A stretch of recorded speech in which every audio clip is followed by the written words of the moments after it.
పెద్దపల్లి జిల్లా అంతర్గంలో mission Bhagiratha water treatment plant వద్ద నిర్వహించిన తెలంగాణ మంచినీళ్ల పండుగ దినోత్సవంలో రామగుండం ఎమ్మెల్యే కోరుకంటి చందర్, పెద్దపల్లి ఎమ్మెల్యే దాసరి మనోహర్ రెడ్డి, జిల్లా కలెక్టర్ సంగీత సత్యనారాయణ పాల్గొన్నారు. పెద్దపల్లి ఎమ్మెల్యే దాసరి మనోహర్ రెడ్డి మాట్లాడుతూ 2014 ముందు గ్రామాల్లో పర్యటిస్తే ఖాళీ బిందెల ప్రదర్శనలు ఉండేవని, నాయకుల వాహనాలకు నీటి బిందెలు అడ్డం పెట్టేవారని కూడా గుర్తు చేశారు. గతంలో తాగునీటి కోసం బోరింగులు, బావుల చుట్టూ తిరిగి చాలా ఇబ్బందులు పడ్డామని, నేడు సీఎం కేసీఆర్ అధ్యక్షతన ప్రతి ఇంటికి నల్లాల ద్వారా శుద్ధి చేసిన గోదావరి, కృష్ణానది జలాలు అందించాలని ప్రభుత్వం మిషన్ భగీరథ పథకాన్ని తీసుకొచ్చిందని కోరుకంటి అన్నారు. మిషన్ భగీరథ పూర్తి చేయడంలో అధికారులు, సిబ్బంది పాత్ర అభినందనీయమని ఎమ్మెల్యే ప్రశంసించారు.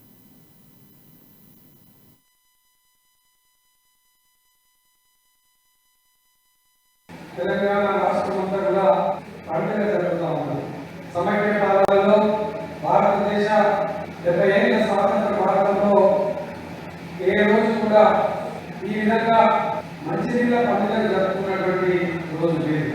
మంచినీళ్ళ కోసం ఎప్పుడైనా కూడా ఉపయోగపడే తప్ప మంచినీళ్ళ కోసం చెరువుల చుట్టూ, బాయిల చుట్టూ, బోరింగ్ల చుట్టూ తిరుగుడే తప్ప సంతోషంగా మంచినీళ్ళ పండుగను జరుపుకున్నటువంటి దాఖలాలు లేవు.